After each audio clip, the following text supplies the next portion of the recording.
Estamos aqui num monte aqui em Heidelberg. Infelizmente o clima tá embaçado, né? Tá bem nublado. O clima está nublado. Tá um frio gostoso aí de uns 7, 8 graus. A gente veio aqui para ver a vista e não conseguimos. Subimos em 2 funiculares. Um é um funicular modernoso, sem graça, e aí depois um outro funicular de 100 anos de idade, todo de madeira, bem interessante. Curiosamente, aqui do lado tem uma falconeria, que infelizmente está fechada por causa do inverno e vai reabrir somente em março, né? Tem vantagens e desvantagens de viajar no inverno na Europa. Primeira vantagem é o clima, para quem gosta de frio, como é o meu caso. Não tem tanto turista e fica bem agradável para passear. A desvantagem é que tem lugares que ficam fechados e aí limita um pouco os passeios, né? Então tudo tem suas vantagens e desvantagens. Então filma aí em volta aí, né? Eu vou tomar mais um pouco aí.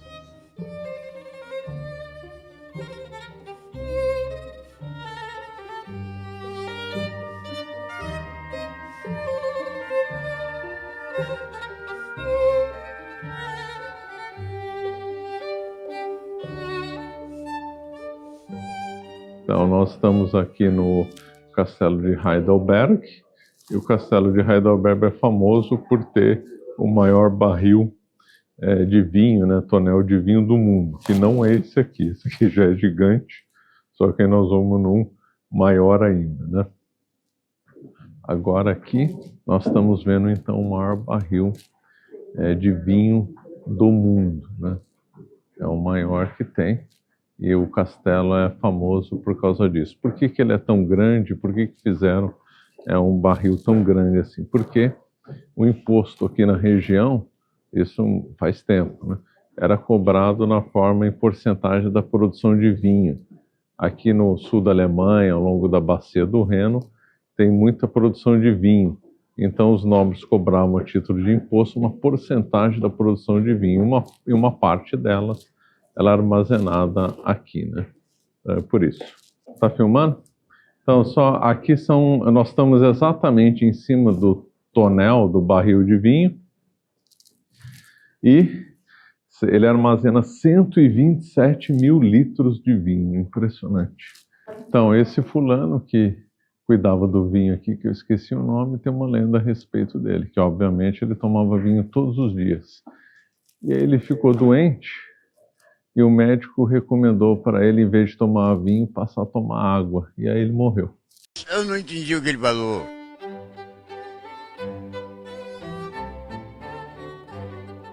Esse museu da farmácia aqui em Heidelberg realmente é impressionante, é imperdível.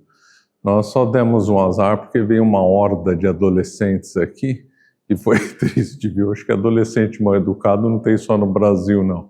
Até aqui na Europa. Nossa, um bando de vândalos, né? Bom, passada a invasão dos bárbaros aqui que nós sofremos, e agora a coisa ficou pacificada, vou comentar um pouco. Então, nesse museu foi reunindo peças de várias farmácias que haviam na região. Muitas dessas farmácias eram associadas a mosteiros, como nós vimos uma ali, das Ursulinas, bem bonito. A farmácia das Ursulinas lá. Então, cada sala aqui reuniu umas farmácias históricas que haviam aqui na região. Então montava uma sala de uma região, uma sala de outra, e também de equipamentos usados antigos, né? O interessante é que a atividade de farmacêutico, obviamente tudo que é católico, é associado a algum santo, né? E aí quando os protestantes conquistaram aqui a região, dominaram, né? Já que o nobre aqui, esqueci o nome dele, do traidor, aderiu ao calvinismo, então os protestantes deixaram de usar os santos como patrono da farmácia, né? Então é um museu assim também se associando muito à figura de Nosso Senhor Jesus Cristo, né? A farmácia, né? Como o grande salvador universal, não só em questões de alma, mas também em questões de saúde do nosso corpo, né? E, então é bem rico aqui. Óbvio, eu não entendo muito de farmácia, mas quem é da área da biologia deve aproveitar bastante aqui o espaço. Então nós estamos aqui no Museu da Farmácia, né, Apotheke Museum. É bem bonito aqui, né?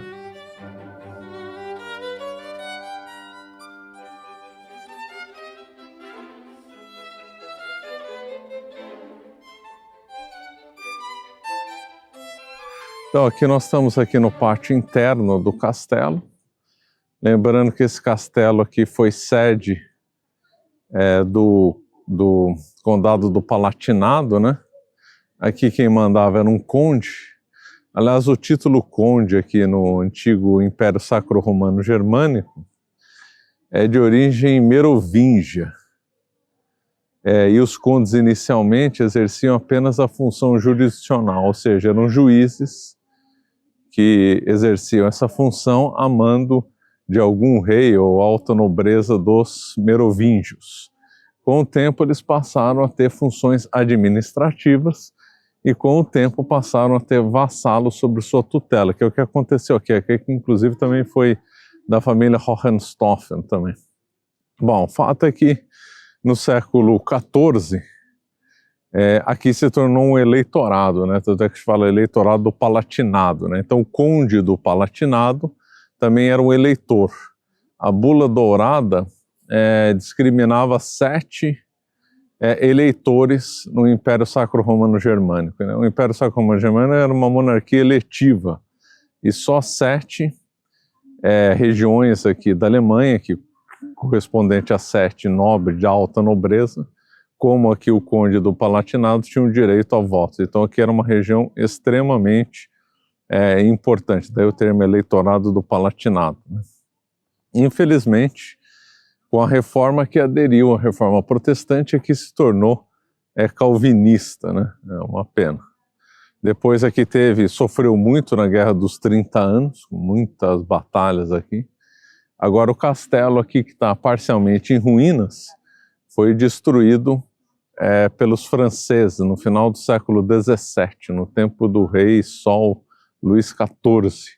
Inclusive destruiu uma torre belíssima que tinha aqui, foi destruído nessa guerra, né?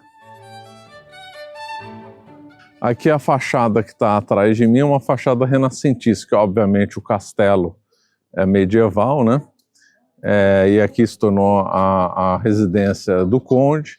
Também aqui em Heidelberg é a primeira universidade da Alemanha, que era católica, obviamente, depois os protestantes roubaram essa universidade dos católicos, né? Porque aqui tudo quanto é igreja se tornou protestante. Algumas até com uso misto, curiosíssimo. Então tem uma igreja aqui que o coro era de uso católico, o resto do corpo da igreja era de uso protestante, né? Muito estranho. Bom, a fachada que está aqui atrás de mim foi construída depois do início do castelo. O castelo também tem um fosso, tudo como era coisa clássica, já que era um castelo de defesa mesmo. E ali a fachada é renascentista, né? É bem bonita a fachada. Aqui do meu lado esquerdo temos aqui uma fachada neoclássica, né? Também bem bonita, mas tudo meio destruído por causa das guerras. E se não bastassem as guerras, teve 2 raios que destruíram aqui, ajudaram a destruir aí o castelo. Então o castelo que teve vários tiros, o castelo é gigante, mas impressionante, tá quase em ruínas. Aqui atrás de mim nós temos um poço de água, né? Então tem um poço bem profundo ali, onde se pega água, obviamente, né? E ele é coberto. Qual que é a diferença desse poço? É que tem 2 arcos góticos aí, bem belíssimos aí na entrada, né?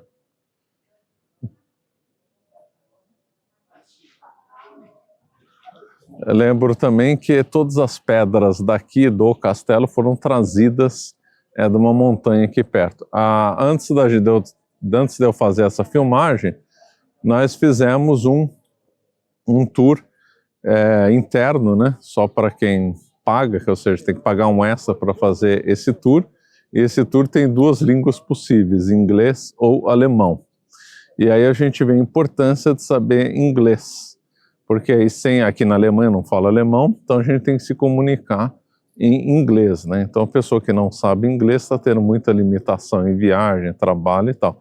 Então nós tivemos que alugar o carro aqui na Alemanha, em Frankfurt, e tem que falar inglês. Já surgiu imediatamente um problema lá no aluguel do carro, tem que se virar em inglês, lá ninguém vai saber português, né?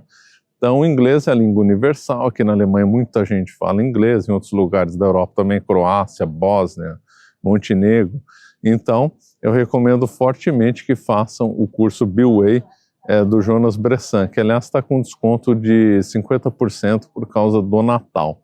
Então façam isso, que é importante. Se não fosse o inglês, a gente teria uma vida que não teria um aproveitamento na viagem tão grande como nós estamos tendo.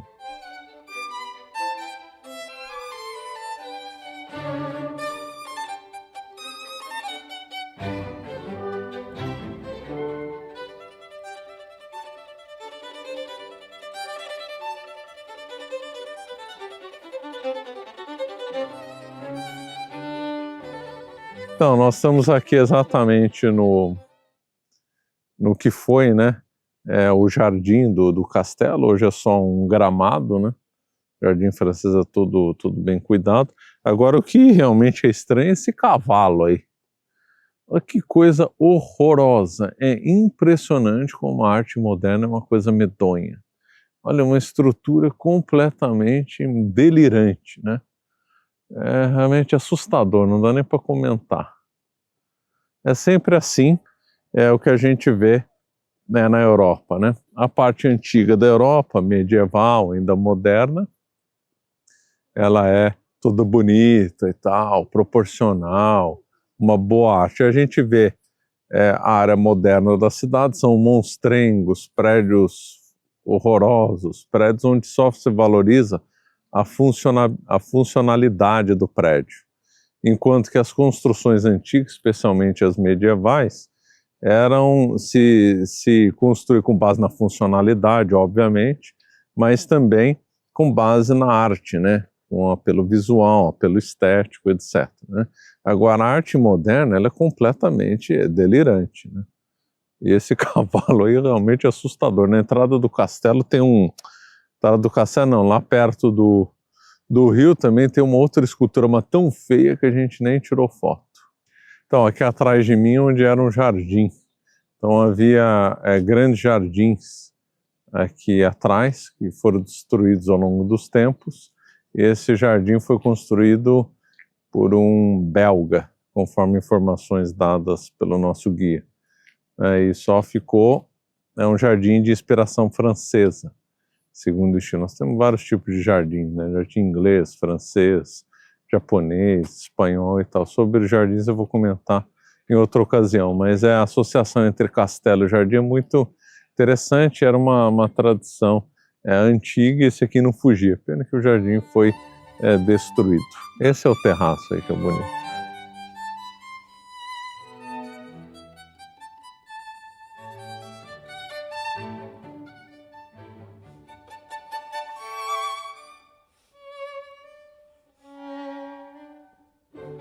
Conforme informações dadas, essa torre atrás de mim ela foi derrubada pelos franceses. Os franceses colocaram algum tipo de explosivo, estou falando do século XVII, né? Colocaram algum tipo de explosivo e destruíram aí a torre, e caiu um pedaço dela que deixaram preservado, né? Eu achei bem curioso isso, ver até um pedaço dela aí ainda caído, né? Como é que ficou depois da explosão. Muito curioso isso daí como registro histórico. Então, nós estamos aqui no mercado de Natal de Heidelberg. Uma das coisas boas de vir à Europa no mês de dezembro é aproveitar o mercado de Natal. Então, várias cidades da Europa têm esse mercado de Natal. Então, aqui, esses quiosques, nessas vendas aí, você pode comprar os produtos típicos daqui. A maioria é tudo comilança, né? Tudo produto para comer ou beber. E também para almoçar, fazer um almoço rápido, comer alguma coisa típica, como um pretzel. Aliás, estou de olho em algum pretzel aqui que ainda não comi. Então vale muito a pena vir na Europa nessa época do ano por causa do mercado de Natal. Tudo quanto a cidade tem, e as comidas aqui, as comidinhas são muito boas, né? E essa daqui em especial tá bem montada, né? Olha, colocaram lá o pulando ali do coisa, né? Tá bem montado. Então agora nós vamos fazer um lanche aqui.